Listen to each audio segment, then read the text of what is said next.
vai estar conversando um pouco hoje sobre vedações. Então, O-ring. Todo mundo conhece O-ring? Sim. Vou falar em O-ring? Opa! Um anelzinho de borracha. Esses anelzinhos de borracha, então, né? Esses anéis O-ring. O-ring vem do inglês, né? Ring é anel, O significa círculo, né? O-ring, anel O. É um dos mais versáteis dispositivos, né?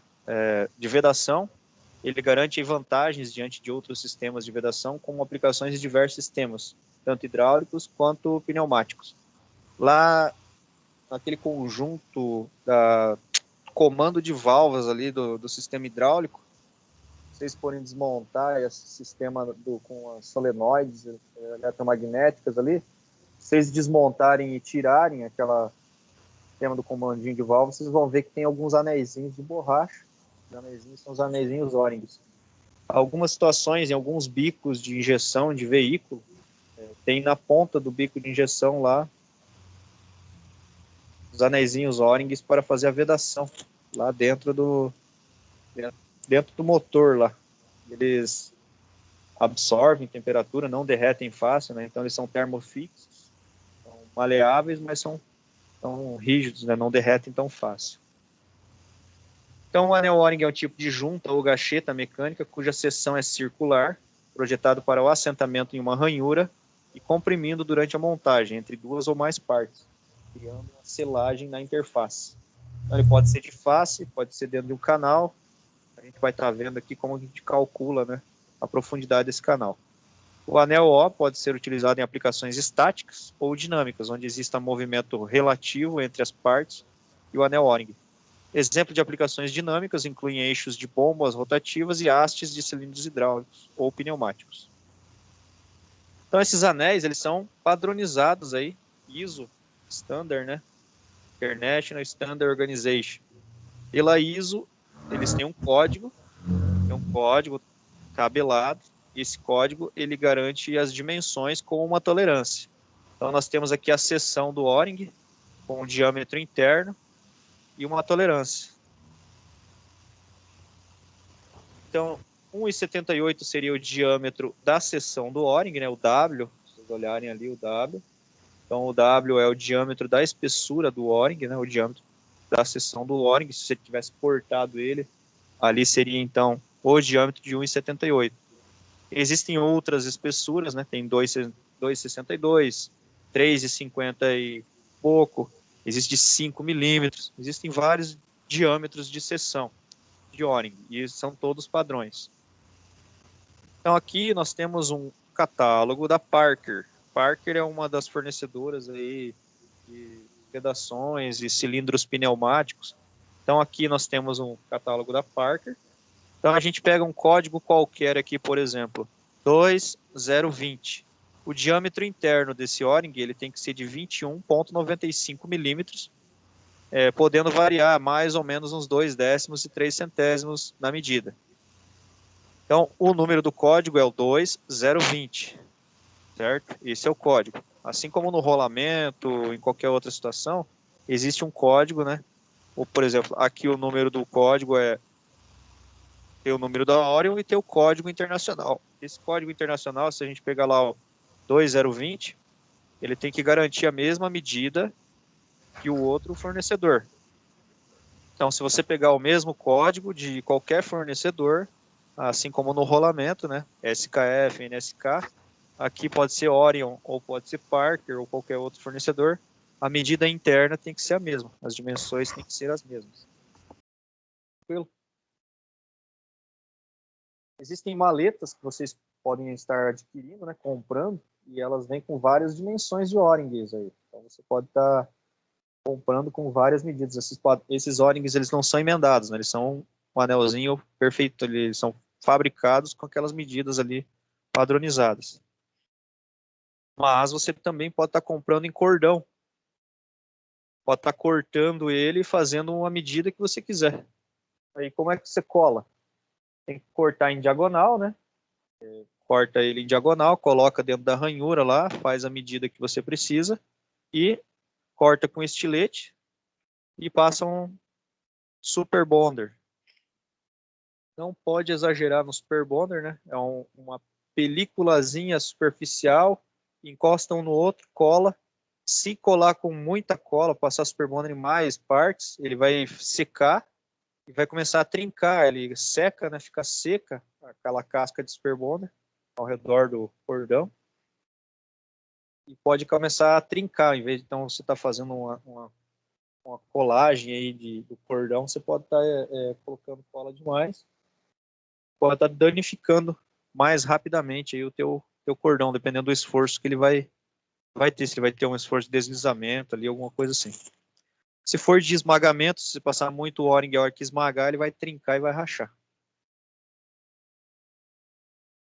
Então, como que funciona, né, galera? Nós temos aqui o O-ring, ele tem um diâmetro de seção, e ele já vem pronto. Você pode comprar ele com as medidas que você precisa.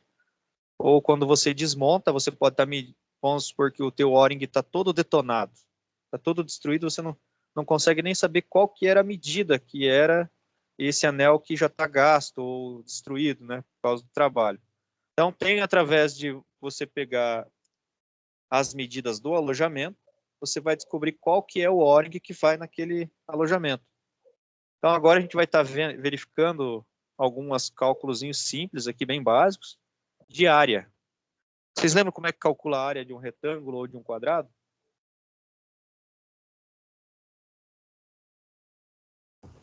Lado vezes altura. Isso, lado vezes altura ou lado vezes lado. Então, você tem ali lado vezes altura, vai ser lado ao quadrado. Então, vamos supor que a gente tem aqui uma área, né, de um quadrado, que ele tenha de base, né, na parte inferior ou superior 2,62 e de altura 2,05 milímetros. A gente vai ter aqui a área do quadrado de 5,37. E a área de um círculo, como é que calcula? Então, a área de um círculo é igual a π, que é 3,1416, multiplicado pelo raio ao quadrado. Π r ao quadrado. Tranquilo? Então, se o nosso O-ring tem um diâmetro de 2,62, qual que é o raio? É a metade desse diâmetro. Então, o raio é igual a 1,31 milímetros. Então, para você calcular a área desse O-ring, calcular a área do O-ring é π vezes 1,31 ao quadrado. Então, você vai ter que a área do teu círculo, que é a área do teu O-ring, é 5,39. Por que você precisa fazer esse cálculo? Vamos lá, vou explicar para vocês. Imagine, então, que nós temos um alojamento. Esse alojamento, ele é um alojamento retangular, ou quadrado. Esse O-ring, ele vai ter que entrar dentro desse alojamento, dentro desse canal.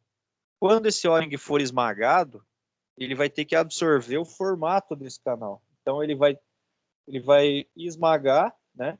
E esse esmagamento vai fazer com que essa área, que é a parte que sobra, seja preenchida pela borracha do O-ring. Então, o O-ring vai ser esmagado e vai estar preenchendo essa parte que está vermelha aqui com a borracha dele mesmo. Então, qual que é o primeiro passo? Então, o primeiro passo, você calcula a área do teu O-ring, né?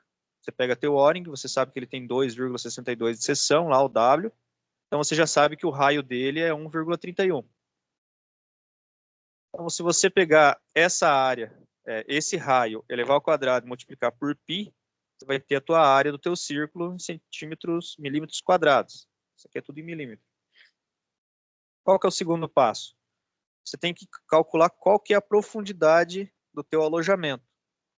Então, qual que é a profundidade do alojamento? Você pega a área do teu círculo, que você acabou de calcular, e divide pela largura, porque a largura do teu canal tem que ser igual ao diâmetro do O-ring. Então, você vai saber qual que é a profundidade. Você pega o 5,39 que você calculou, que é a área do teu O-ring, e divide pelo diâmetro, que é a largura do teu canal. Então, você pega a área e divide pela largura, você vai ter a profundidade. Então, quando nós formos montar o O-ring dentro do canal, a largura do canal vai ser igual ao diâmetro do O-ring. Então, a largura do canal igual ao diâmetro do O-ring, para ele alojar. A profundidade vai depender do cálculo necessário para o alojamento. Então, se nós temos um O-ring com 1,78, no caso, nós temos lá no catálogo, né, na tabela, esse canal aqui vai ter que ter uma largura de 1,78. Qual que é a profundidade desse canal? Aí a gente calcula qual que é a área desse O-ring, né, dessa seção, e a gente descobre qual que é esse lado da profundidade. Quando nós montarmos o nosso O-ring, ele tem que ficar um pouquinho para fora do canal. Esse pouquinho que ele vai ficar para fora do canal, a hora que você apertar o parafuso, né, ou colocar uma placa sobre a outra e fazer o esmagamento dessa parte que ficou para fora, vai fazer o preenchimento de todo o retângulo. Por isso que as duas áreas têm que ser iguais, tanto a área do retângulo quanto a área do O-ring. Então o O-ring vai ser esmagado e ele vai preencher essa parte que vai ficar vazia aqui por completo. Conseguiram entender a ideia? As áreas têm que ser igual, tanto a do quadrado quanto a do O-ring.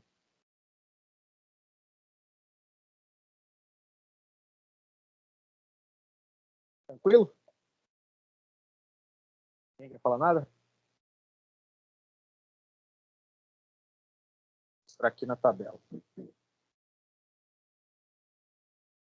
Quando a gente faz, então,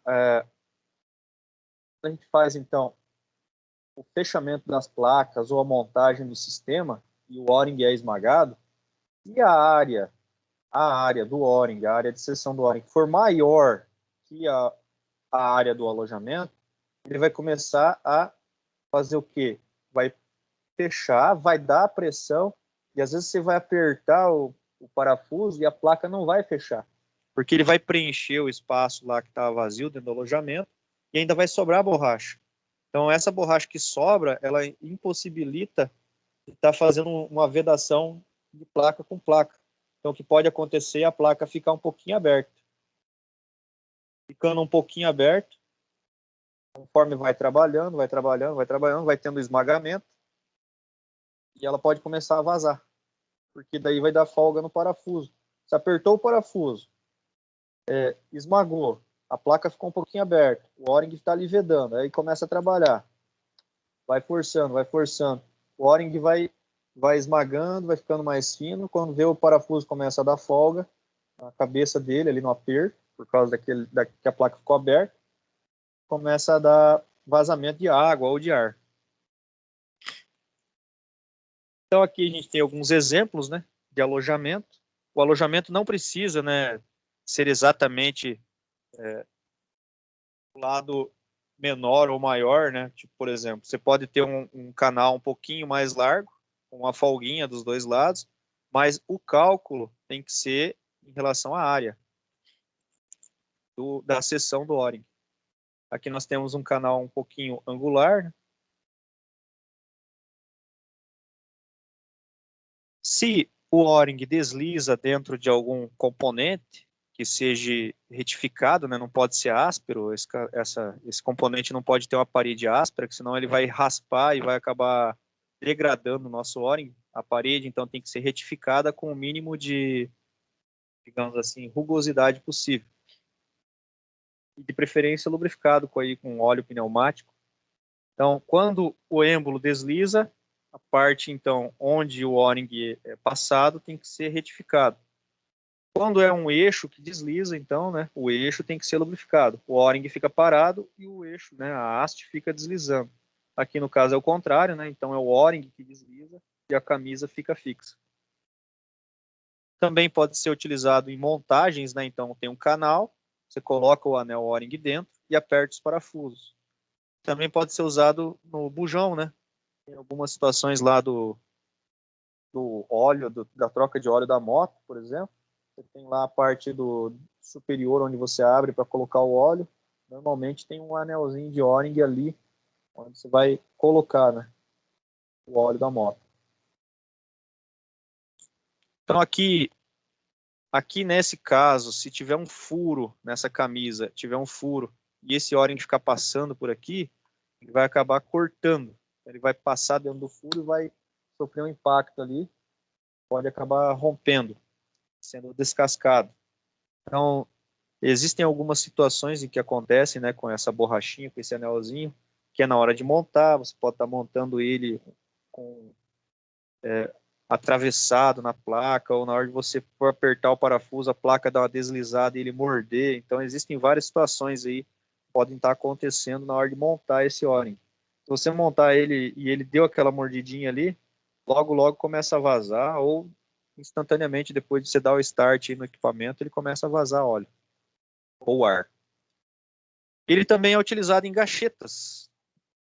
Gacheta, vocês sabem o que é, né? Sim.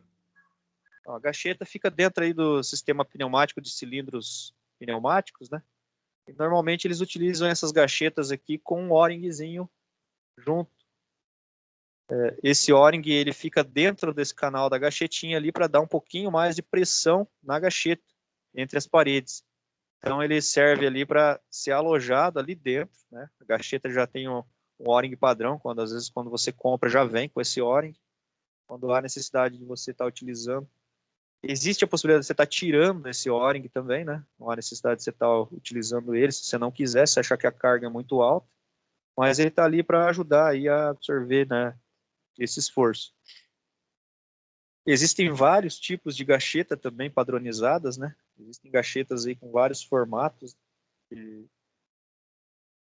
gacheta, gacheta de vários tipos. Então, existem gachetas que precisam desse O-ring e existem gachetas que não precisam desse O-ring. Também são padronizadas, né? Pela ISO. Então, a gente tem aqui uma gachetinha.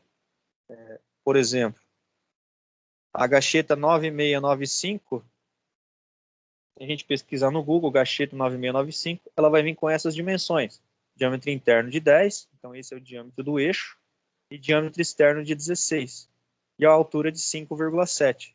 Então aqui já tem até um preço estimado dessa gachetinha, né? Para ser substituída aí nos cilindros pneumáticos ou em algum êmbolo que precise de gacheta. A gacheta, então, normalmente é utilizada nos êmbolos, né? Tanto hidráulico como pneumático. E aqui a gente está vendo um êmbolo pneumático. Então ele tem uma gacheta na parte da frente. Então aquela parte onde a gente está vendo que tem o O-ring seria o lado em que estaria a pressão do ar. Então as gachetas são montadas, né? Como vocês podem estar vendo, ó, vamos chamar isso aqui de boquinha, né? O O-ring ele tem que estar para o lado em que vai receber a pressão. E aqui o O-ring tem que estar do lado que vai receber a pressão. Se esse êmbolo aqui deslizasse para a direita, a pressão estaria do lado esquerdo. Se esse êmbolo deslocasse para a esquerda, então a pressão estaria do lado direito. Que é o que acontece lá quando a gente coloca o ar comprimido na camisa lá do pistão. Não sei se já mexeram na parte pneumática lá do Senai. Tem umas bancadas pneumáticas, uns cilindros lá. Eles vão estar mexendo, se não mexeram ainda. E aí vocês vão ver, acionou o ar para avançar o cilindro, então estaria em um sentido. Acionou o ar para retornar o cilindro, então o ar que está dentro dessa câmara vai para a atmosfera e o ar que é comprimido é do outro lado do êmbolo. E aqui no meio, nesse caso, nós temos um anel magnético. Um anel magnético para quê? Tem um sensor que fica do lado de fora do cilindro pneumático e ele recebe esse sinal magnético num sensor e esse sensor indica que o cilindro está avançado ou recuado. Vai ver daqui a pouco um exemplo de uma imagem.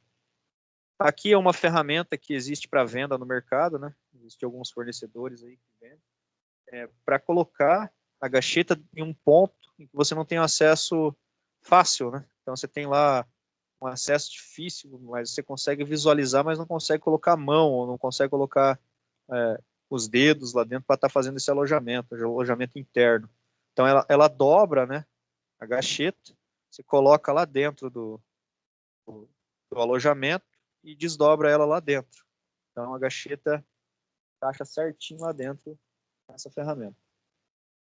Aqui nós temos vendo então um exemplo, né, de um cilindro pneumático. Tá todo mundo conseguindo acompanhar os slides aí? Tá tranquilo? Tranquilo, professor? Tranquilo? Então tá bom. Então aqui a gente tem um Pra mim corte não de tá seção. aparecendo nada, professor. Tá aparecendo nada? Não, eu achei que o senhor tava só falando. Ó, para mim eu tô acompanhando pelo celular aqui, tá rodando normal.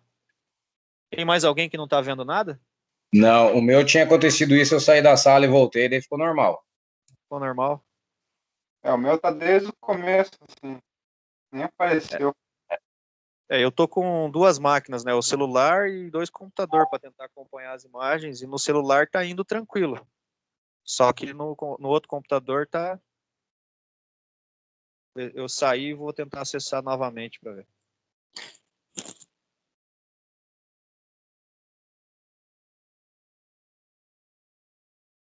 Eu saí, voltei e abriu a tela normal aqui. Agora eu estou visualizando. Bom, Kelvin, tenta sair e voltar, se acaso quiser. Agora apareceu, professor. Pode Não, continuar. beleza.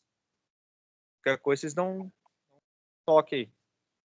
Então, aqui a gente tem um corte de seção no cilindro pneumático. A gente tem aqui a parte frontal, né, que seria a flange, a entrada com rosca BSP. Então, o ar entra por aqui, né, e empurra esse êmbolo para trás. Quando é o inverso, né, para o cilindro avançar, então ele tem outra conexão aqui na parte de trás, e ele empurra o êmbolo para frente. Então, no meio aqui, a gente tem um anel magnético. Esse anel magnético, ele fica enviando esse sinal o tempo todo. Então, vai um sinalzinho, tem um sensor que fica na parte de fora. Esse sensor, ele fica aqui, né, na parte externa. Pode ser um sensor na parte frontal e um na parte traseira.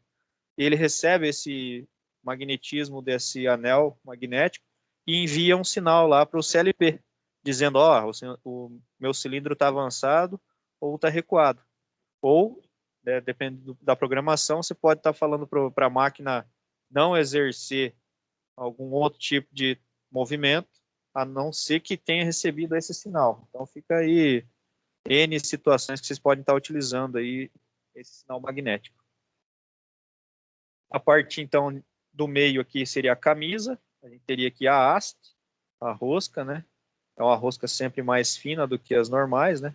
A M12 passa 1,25, M10 passa 1.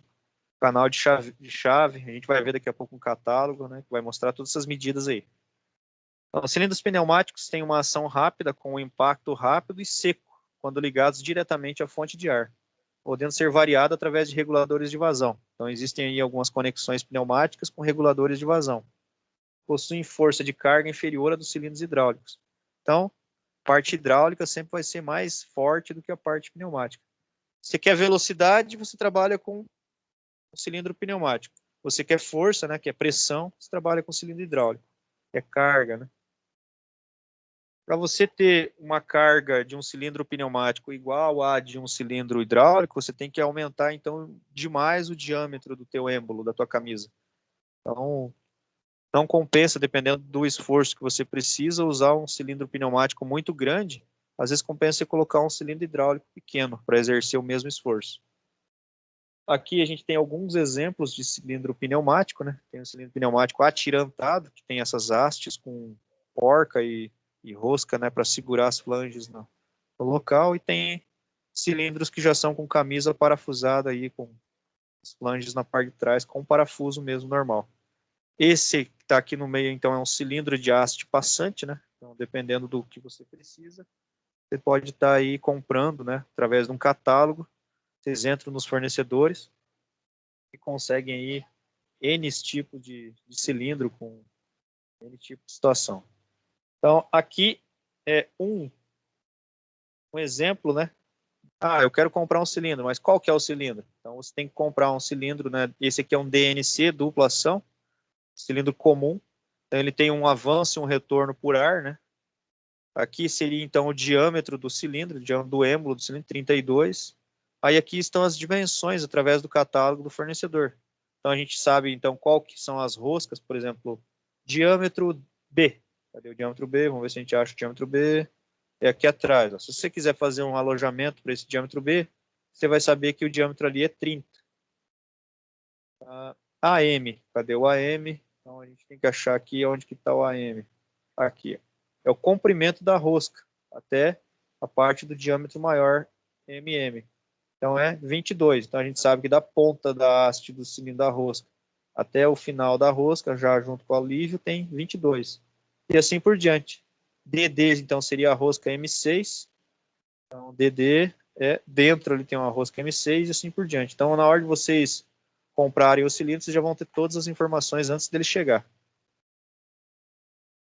Hoje no mercado existem vários fornecedores aí, galera, para vocês estarem comprando o cilindro que vocês quiserem, com o comprimento que vocês quiserem.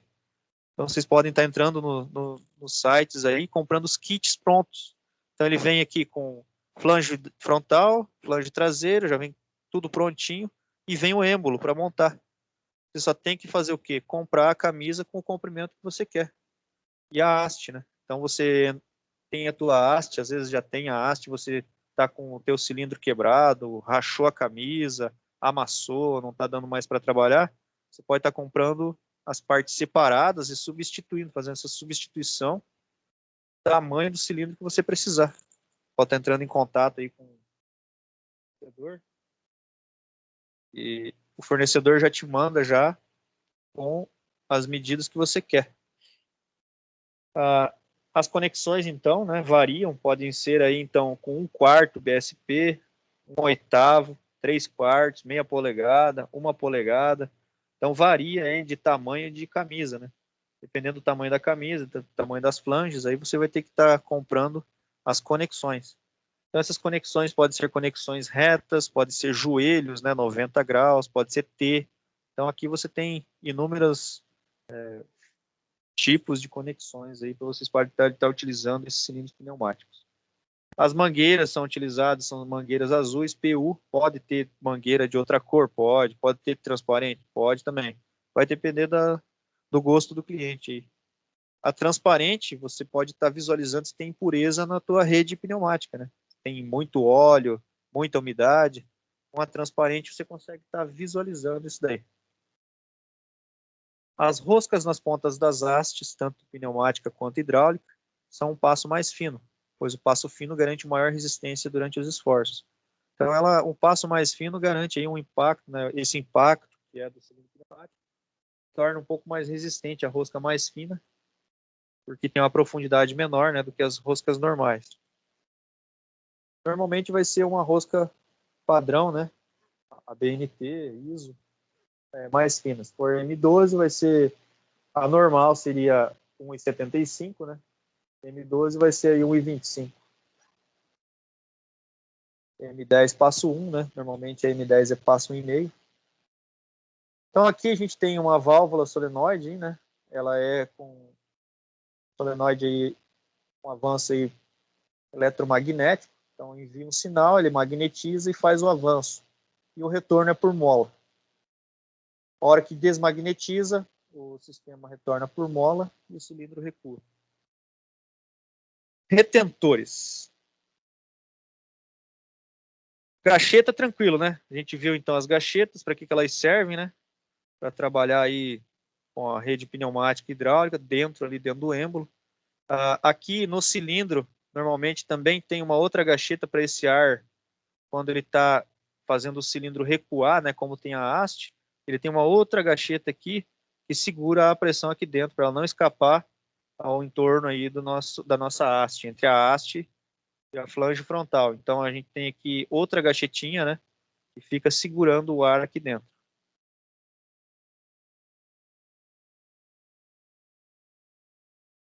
Tranquilo até aí?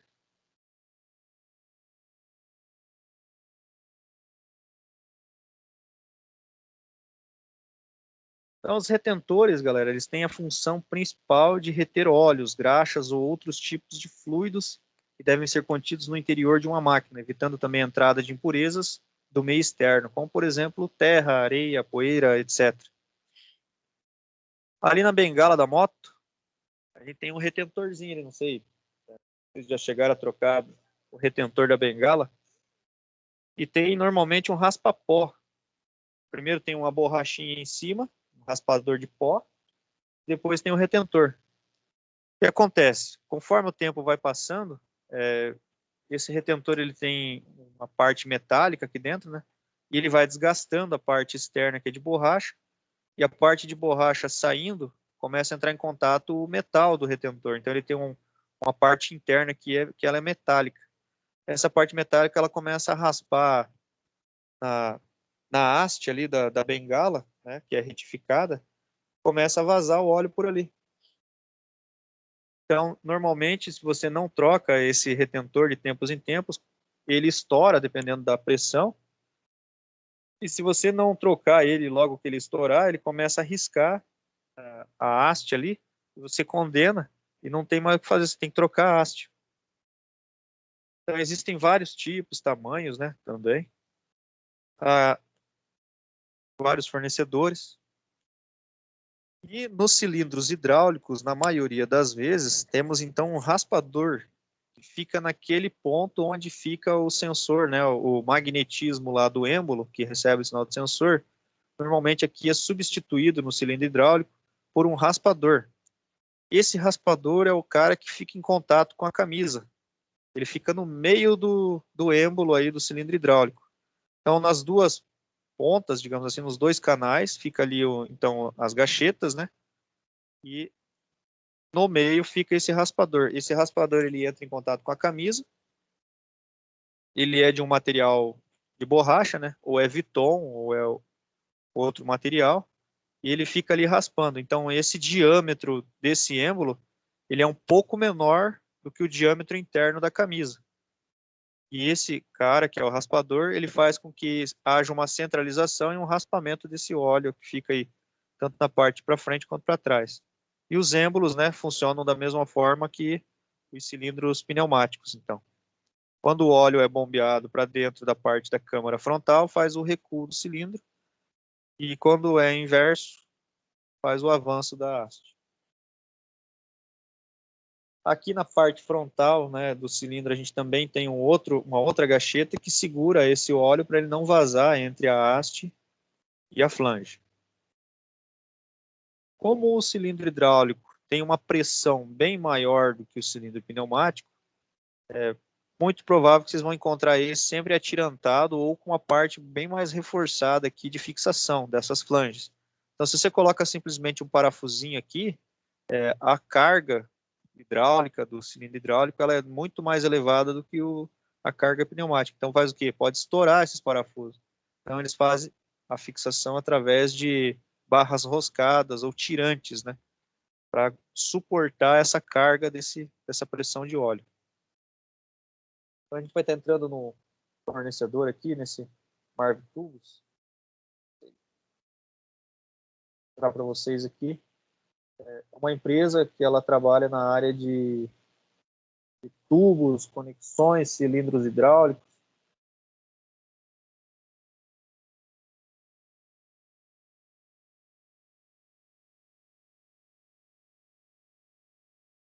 Então, aqui nessa empresa, né, em questão, não estou fazendo marketing para ela, mas é uma empresa que ela é bem completa. Ela tem vários tipos de cilindro hidráulico à venda, né? Ela fabrica o cilindro conforme a sua necessidade. Tem vários tipos de flanges de fixação. Deixa eu dar um F12. Deixa eu ver se é F12.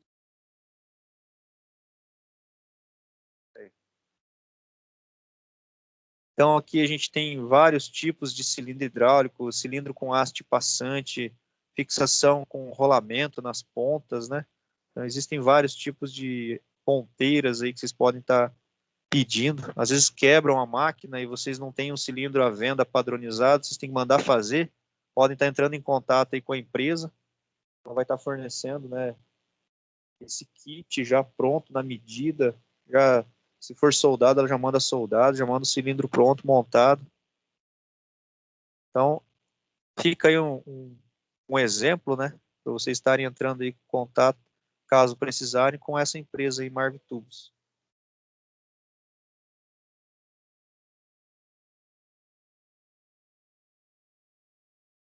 As conexões hidráulicas, na maioria das vezes, vão ser sempre NPT, que é uma rosca cônica, que já é uma rosca hidráulica, tanto para conexão de cilindros quanto para a parte de água também.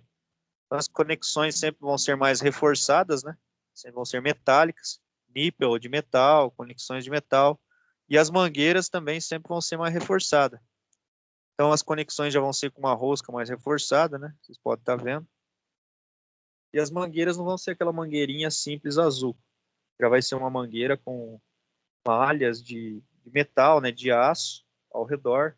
Então vai ter lá a parte interna, né, dessas mangueiras.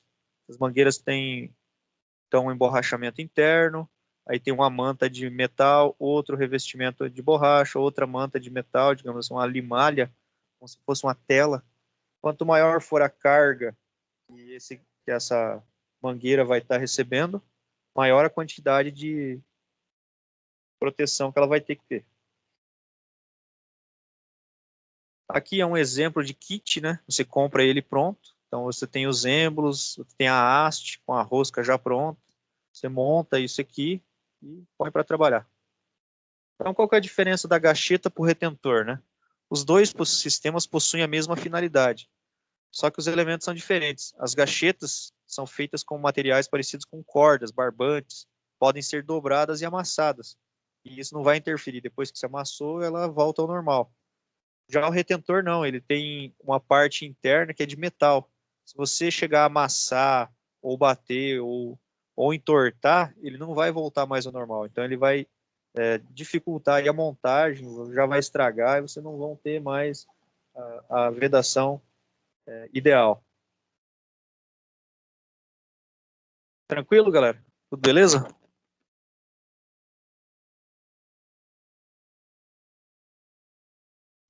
De buenas, professor. Não sei se ficou alguma dúvida na questão do cálculo lá do O-ring, ficou alguma dúvida da gacheta, ficou alguma dúvida do cordão.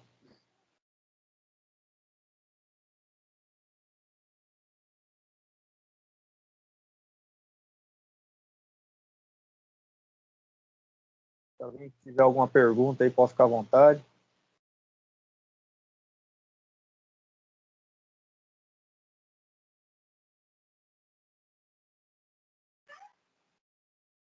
Hoje apareceu todo mundo. Teve um que saiu do grupo hoje do WhatsApp, né? O que aconteceu? Desistiu do curso? Vocês que têm contato aí com a turma?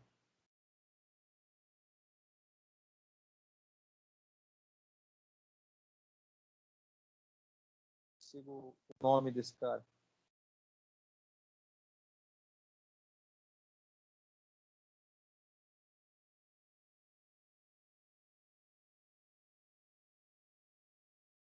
Qual é o nome dele? Vai aparecer o nome dele aqui no meu WhatsApp. É um corintiano aí. Saiu do grupo. Será que desistiu do curso, galera?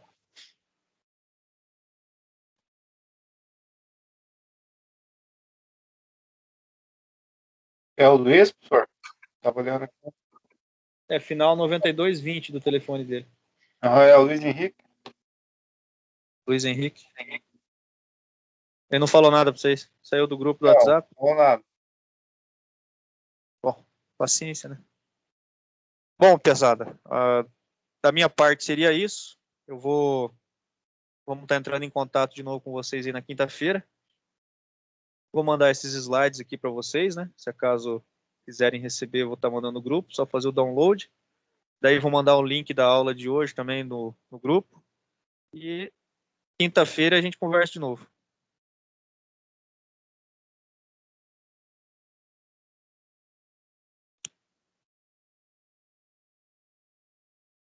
Pode ser? Fechou por hoje, então, professor? Fechou. Fechou, Parar a professor. gravação. Obrigado. Boa noite para vocês. Valeu, professor. Boa noite.